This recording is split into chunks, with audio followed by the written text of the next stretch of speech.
Hi, my name's Brig Hart. I'm a Crowne Ambassador with the Monavie business. Very excited to be a part of that, but that's kind of the present story. The story we're going to kind of talk about is where we came from and where we're at today and maybe where we're going. I was born and raised in DeLand, Florida, to the proud parents of my dad, Bob, and my mom, Cornelia Hart. My dad was a Stetson graduate. He had met my mom down there, and I was the second child at that point, born in '52, ways back there. Had an older brother. What followed were two other sisters. And my dad, more an entrepreneurial spirit, I guess, he went into business for himself as a builder. But growing up, Lita and I both were kids of working parents. They really did instill a tremendous work ethic in us because we were by no means abundantly blessed. As a kid, I grew up in Melbourne, Florida. I was the youngest of four, and I count that as a blessing today because I got to see what my older siblings went through, especially in the do what feels good generation. I remember things were tough. My parents did own their own business, and so I got to see the highs and the lows of what they went through, and that if you were going to get something more out of life, you had to work for it. Before I was even 16, I owned 3 cars before I had my license. They were used, but I took care of them, and when I did get my license, I had my own cars. They were paid for and enjoyed that, and Christmases were fun because I bought myself everything that I wanted and just wrapped it up, put it in there, but I was always out working for something. I was always motivated by something more than what I had. It wasn't the stuff, so to speak, but it sure was fun to set a goal and go after it. It was kind of like I was born with an entrepreneurial spirit. Brig Hart sees further out than anybody that I've ever met. I can remember one time talking to him in a room, and I finally had to stop him after about 5 or 10 minutes. I said, Brig, I said, you've told me more in 5 minutes than I can accomplish in about 20 years. He is an extreme visionary. Got in a little trouble in my senior year. I'd hooked a lot of days, juvenile trouble, nothing malicious, but seemed like I was going down the wrong road. Surfing drew me. If it was sunshiny, I was out surfing, and of course Mom and Dad, were there to greet me when I came home with the truant officers there, wondering where I was at. But really what I was kind of bored with school because I was kind of a dreamer. I always wanted something better, bigger, faster, and I went after it. And of course, we were a country that went to war while I was in high school, saw a lot of my friends graduating the year before me and going right into the service. The Vietnam War had been going on. They re-implemented a full-blown draft lottery in '70. I'd also got in trouble, and I was thinking about maybe leaving the country. I wasn't excited about the Vietnam War and what happened to my friends, so I thought Canada was a good place to go. Started singing "Oh Canada," couldn't remember the words, so that didn't work out for me. So they kind of packed me up and sent me off to Paris Island right out of school. They were not playing games. These were 17, 18, 19-year-old kids that were scared to death, and they were training us to do one thing, survive. And then they were shipping them off right to Vietnam. But one of the blessings for me was that as I was getting ready to be shipped off, they decided no more Marines to Vietnam. And I served the 2 years, 70, 71. I got 3 meritorious promotions. I actually fell in love with it. I felt pride for my country and heartbroken for my friends that didn't make it back, but taught me something. A lot of discipline. I won about everything that they put me up for. Any athletic thing they did, I won. And I applied myself because there was nothing else to do. But the Marine Corps was not where I wanted to be. I always, like I said, was a dreamer. That was no place to be if you wanted to be successful, entrepreneurial. I mean, I think I was making at the most $360 a month. So when I got out, I was free-spirited. I wanted to regain those couple years. So ended up with a friend of mine. I think we had $350, and we literally toured the U.S. for about 2.5 months. Went out to the West Coast and surfed. Huntington Beach was one of my favorites, the pier out there, and just had a wonderful time. And I mean, we were sleeping in the van, we don't care. We were young and free, maybe a little naive. Working wasn't on my mind at this point, playing was, but I ended up, as money got low, ended up back here on the East Coast, back to Jacksonville Beach where I had roots. Bunked with my brother for a while. My brother and I used to talk in the evenings about what we loved doing, that was surfing. We said, what if we could make a living doing what we love doing? So we scrounged together some money, and believe it or not, we raised a little over $1,200 and opened up Hart Surf Shop. That was in '73. People thought we were nuts. And of course, everyone tells you can't make it doing something. And about 2.5, 3 years later, we opened another surf shop, expand our inventory, and David and I were little entrepreneurs. Hart Surf Shop was becoming pretty well known because we were surfers. We could relate in the water and sell them at night, and we would open anytime we could sell something, we'd open that shop up, which most of them wouldn't. They were 9 to 5 kind of thinkers, not David and I. We had to do what we had to do. So for 5 years, we put in time, but in about 1978, the economy got tough. Gas prices went out the roof.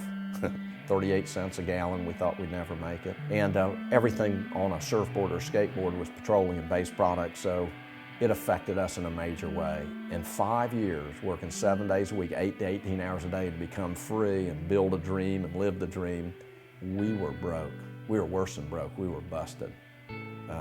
To a point where I couldn't even pay an $18 light bill. We were living in the surf shop at that time. And I can remember in April of '78, I hit rock bottom and just slid into a state of depression. I couldn't seem to find a way out, didn't have any answers, didn't know how to turn it around.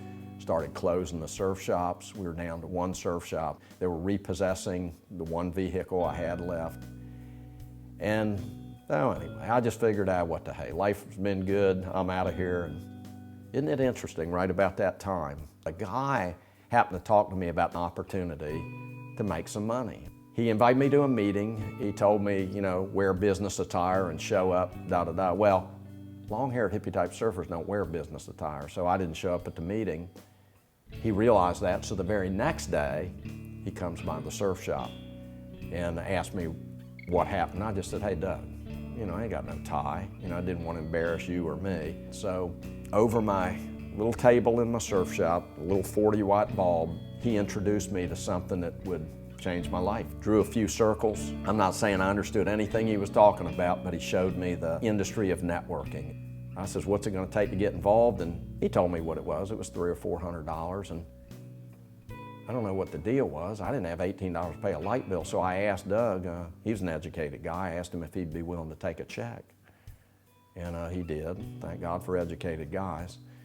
He took a check and ordered all the stuff I needed. And believe it or not, I lost sleep for the next 3 days looking at that circle on a page replicated many times with everyone doing a little bit of business and then creating a big business. No overhead, no equipment, no inventory, employees. So 2 weeks, by the way, go by and Doug's calling me. He said, we got a problem, the check bounced. I said, well, duh. I didn't have $18 to pay a light bill. What do you think that check was going to do? So think about meager beginnings. I sold a wetsuit, TV, surfboard. That was my yard sale, and that was my entry into the industry of networking. They promoted the dream, and I wanted a dream of freedom and all that. I did not do well. My friends were not the type that were interested in that kind of a business. You wouldn't want those kind of guys in business with you anyway. So I was a failure, I guess. I didn't make it, but I didn't quit. I have been with Brig when he was reduced to a very small amount of material wealth, and yet his vision for his life catapulted him into his future to the point that, that you're not going to beat this guy down. He is a visionary. You give him a lemon, he's going to make lemonade. You give him an obstacle in life, he's going to see how he can spin that thing around to an advantage. What brought me into networking or looking at possibilities was a gal that I worked with had gotten involved in network marketing, and I was very intrigued by what she was telling me. I trusted her and her husband, so I went to their home, saw the opportunity, and wanted to get involved. And I knew that I wanted to be around people that were positive, that were upward mobile, that were going someplace in life. But interestingly enough, one of the guys had befriended me and told me, he said, I'd love to kind of help you, but there's some things you're going to have to change in your life, and the change got to come from the inside out.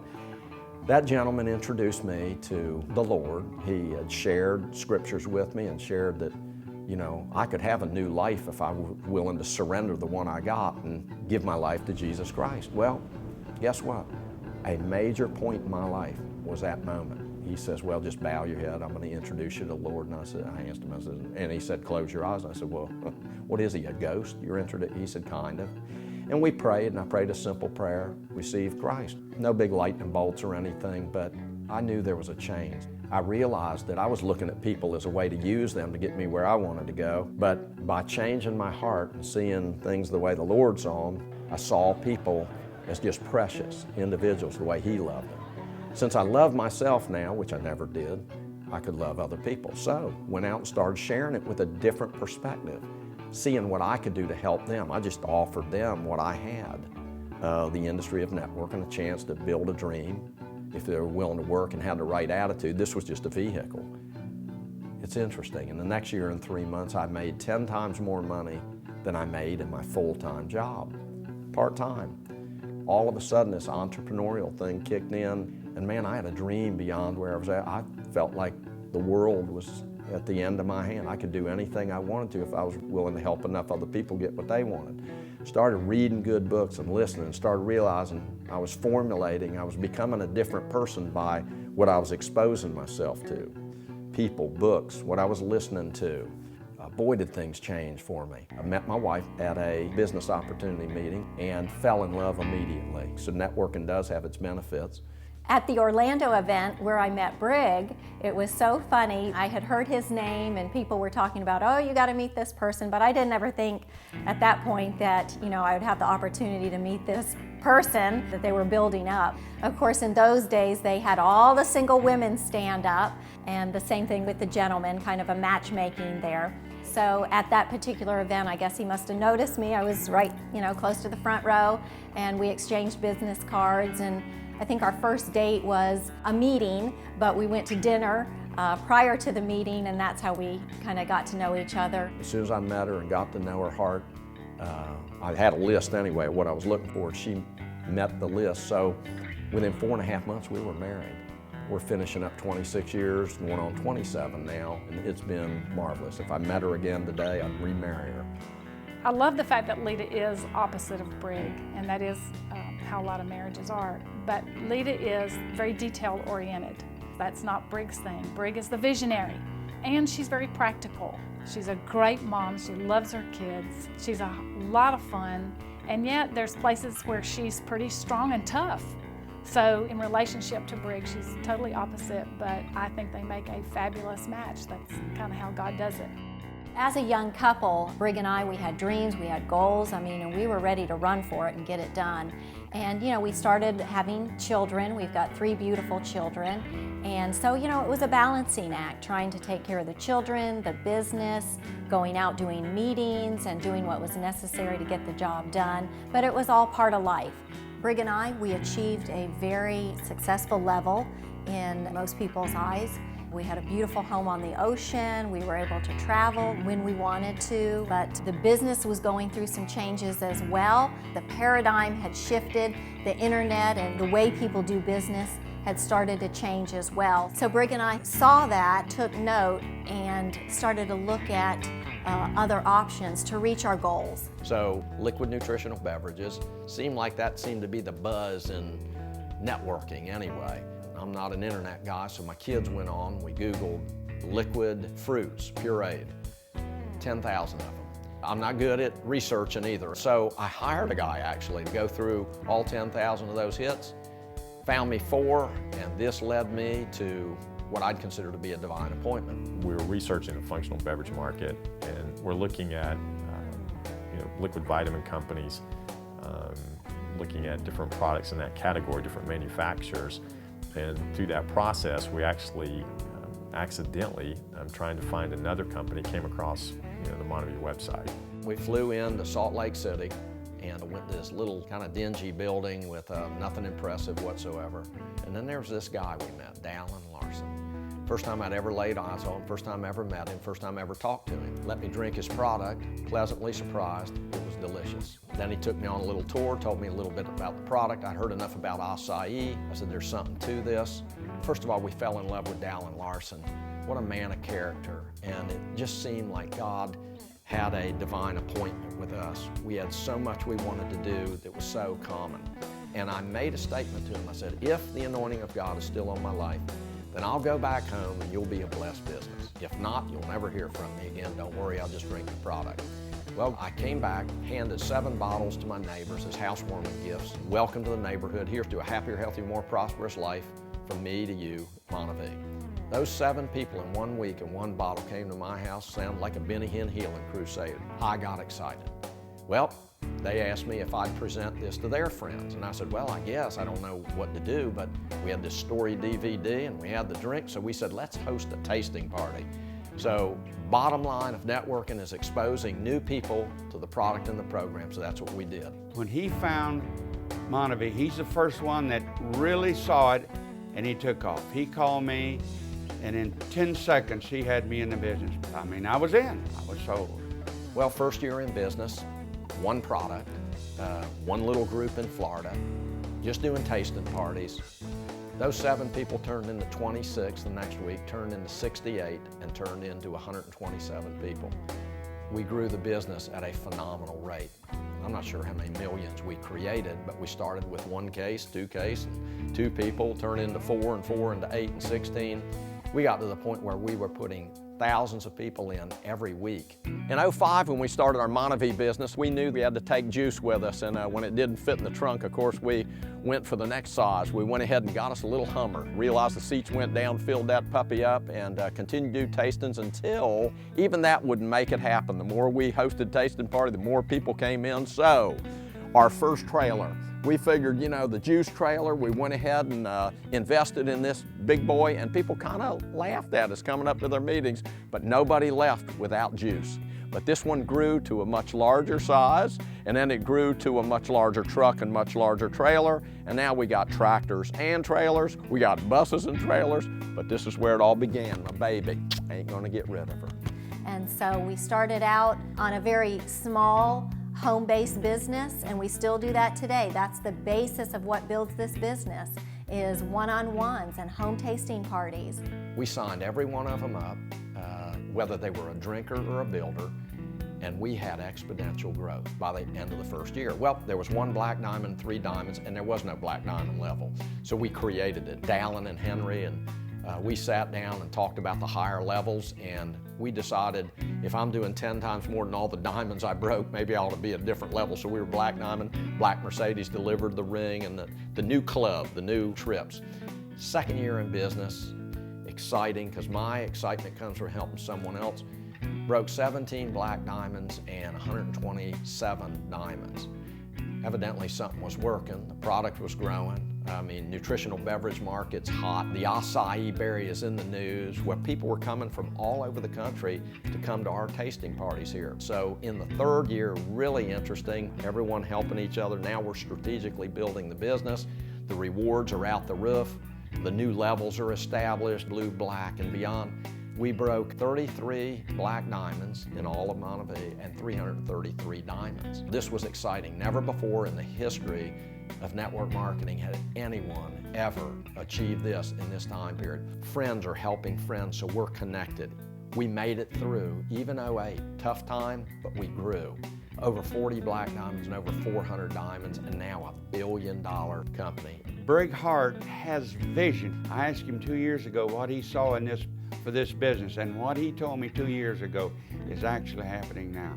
Lita and I went through all the ranks in those 4 years, created each of those levels, Black, Royal, Presidential, Imperial, and Crown. Now going into the 5th year, Lita and I aren't done yet. We want to go further. We want to help people because people have a dream. People want something more. People have adopted our culture that we don't want to be the best business in the world. We want to be the best business for the world. You know, we're just ready to touch one person at a time, one family at a time, one city at a time, one state at a time, one country at a time, and then the world. We're just looking for other people that are willing to fight for something more in life and to achieve their dreams, their goals. So let's make it happen. It'll be the best thing you ever do for your life. God bless.